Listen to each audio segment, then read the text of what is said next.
महाकुंभ से लौटते समय इन चीज़ों को ज़रूर लेकर आए, घर मिलेंगे शुभ फल।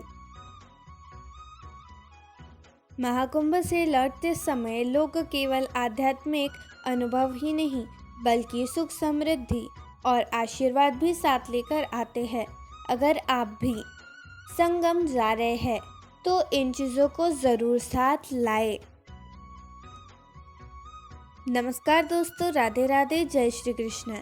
दोस्तों, महाकुंभ हिंदू धर्म का एक पवित्र पर्व माना है। महाकुंभ में हिस्सा लेने के लिए लोग देश विदेश से पवित्र घाटों पर पहुंचते हैं। प्रयागराज में महाकुंभ के दौरान भी करोड़ों की संख्या में लोग यहाँ पहुंचे। धार्मिक मान्यताओं के अनुसार इस दौरान संगम में डुबकी लगाने से व्यक्ति को सभी तरह के पापों से मुक्ति मिलती है। वहीं इस दौरान कई ऐसे महत्वपूर्ण दिन और तारीख भी है जिस दिन स्नान दान करने का बेहद महत्व है। मान्यता है कि इन तिथियों पर स्नान दान करने से जीवन की सभी बाधाएं दूर होती है और साधक को मनोवांछित फलों की प्राप्ति होती है। इसके अलावा इससे जुड़ी यह भी मान्यता है कि अगर आप महाकुंभ जा रहे हैं तो वहां से अपने साथ कुछ विशेष चीज़ें घर लाने से जीवन में सुख, शांति और समृद्धि आती है। पूरे 12 वर्षों के बाद महाकुंभ मेला का आयोजन किया जाता है। महाकुंभ सबसे बड़ा और प्रमुख धार्मिक अनुष्ठान माना जाता है। कुंभ मेले में लाखों करोड़ों की संख्या में श्रद्धालु आते हैं। कहते हैं कि जो भी व्यक्ति कुंभ स्नान कर लेता है उसके सभी पाप मिट जाते हैं। इतना ही नहीं, इसकी सभी मनोकामनाएं भी पूरी होती है। महाकुंभ दौरान विशेष पूजा अर्चना, यज्ञ और अन्य धार्मिक अनुष्ठान आयोजित किए जाते हैं। संगम नगरी प्रयागराज में 13 जनवरी 2025 पौष पूर्णिमा से महाकुंभ शुरू हो गया। तो चलिए अब जानते हैं कि महाकुंभ मेले के पीछे की कहानी क्या है। साथ ही जानेंगे महाकुंभ का धार्मिक महत्व, महाकुंभ से जुड़ी पौराणिक कथा। पौराणिक कथा के अनुसार जब देवताओं और असुरों के बीच समुद्र मंथन हुआ था, तब समुद्र मंथन के दौरान भगवान धन्वंतरी अमृत कुंभ यानी कलश लेकर प्रकट हुए। देवताओं के संकेत पर इंद्रपुत्र जयंत अमृत से भरा कलश लेकर बड़े भागने लगे और असुर जयंत के पीछे भागने लगे। अमृत कलश की प्राप्ति के लिए देवताओं और दैत्यों के बीच 12 दिन तक भयंकर युद्ध हुआ। माना जाता है कि देवताओं का एक दिन मनुष्य के 12 वर्षों के बराबर होता है। इस युद्ध के दौरान जिन जिन स्थानों पर कलश के अमृत की बूंदें गिरी थी वहाँ कुंभ मेला लगता है। अमृत की बूंदें इन 4 जगहों पर गिरी थी: प्रयागराज, हरिद्वार, उज्जैन और नासिक। इन चारों स्थान पर कुंभ मेला का आयोजन किया जाता है। महाकुंभ का महत्व क्या है? महाकुंभ में स्नान करने से व्यक्ति के सभी पाप धुल जाते हैं। इतना ही नहीं, कुंभ में स्नान करने से मोक्ष की प्राप्ति भी होती है। इसके अलावा कुंभ मेला आध्यात्मिक ज्ञान, सांस्कृतिक आदान प्रदान और सामाजिक समरसता का भी प्रतीक माना जाता है। लोग आध्यात्मिक ज्ञान और मानसिक शांति के लिए भी कुंभ मेले में जाते हैं। बता दें कि कुंभ में नागा साधु से लेकर अन्य अलग अलग बड़े बड़े संत पधारते हैं, जिनका आशीर्वाद लेने के लिए श्रद्धालु दूर दूर से कुंभ मेले में शामिल होने आते हैं। तो ऐसे में आइए जानते हैं उन शुभ चीज़ों के बारे में जिन्हें महाकुंभ से घर लाना चाहिए।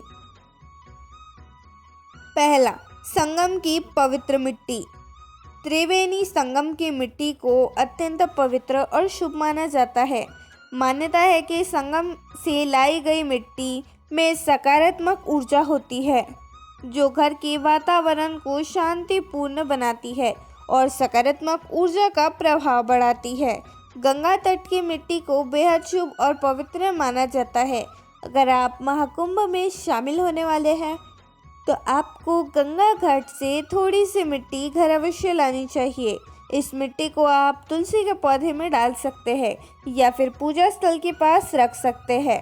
घर में पवित्र घाट की मिट्टी का होना बेहद शुभ माना जाता है। इससे आपको वास्तु दोष भी से मुक्ति मिलेगी। नंबर 2, त्रिवेणी घाट का जल।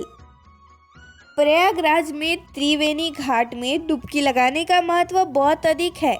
साथ ही आपको त्रिवेणी घाट के जल को भी प्रयागराज से अपने घर लाना चाहिए, जो कि आपके घर के वास्तु दोष को हटाता है।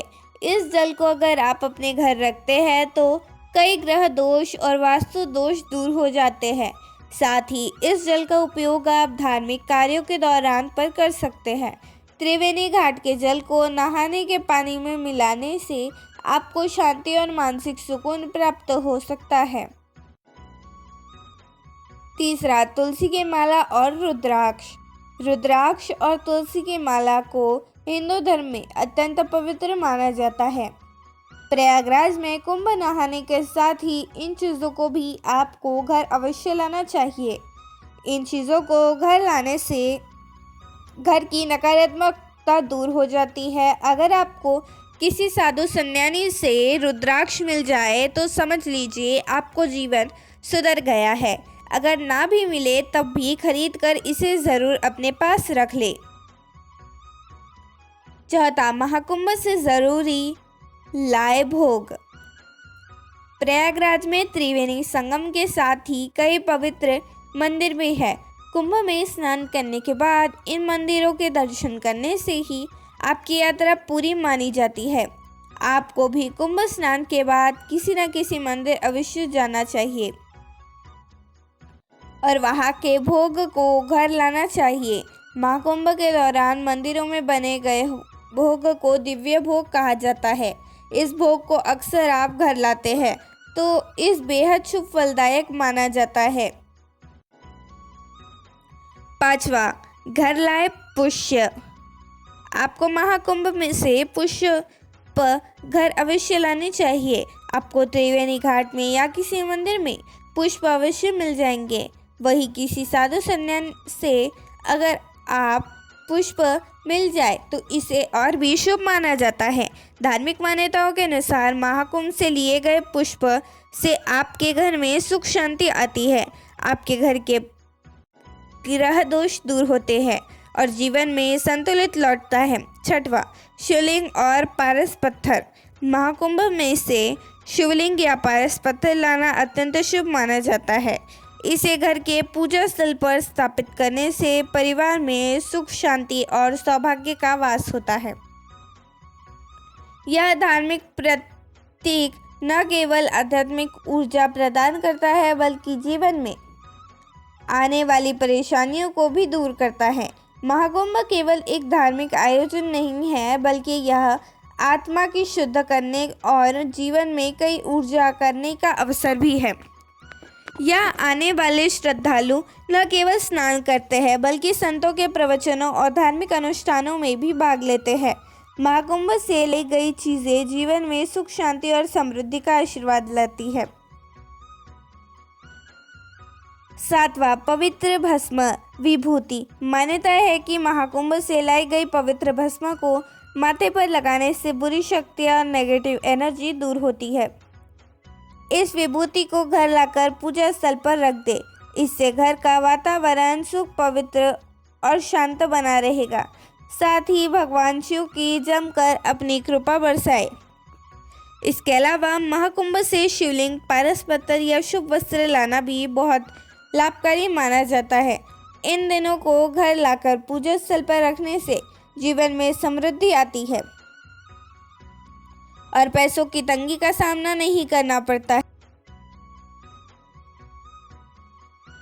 जिन्हें मानसिक उलझनें अधिक रहती है वे सोमवार को पौष पूर्णिमा के दिन नवरत्नी का मोती दाहिने हाथ की सबसे छोटी उंगली चांदी की अंगूठी में जड़वा कर प्राण प्रतिष्ठा करवानी चाहिए थी।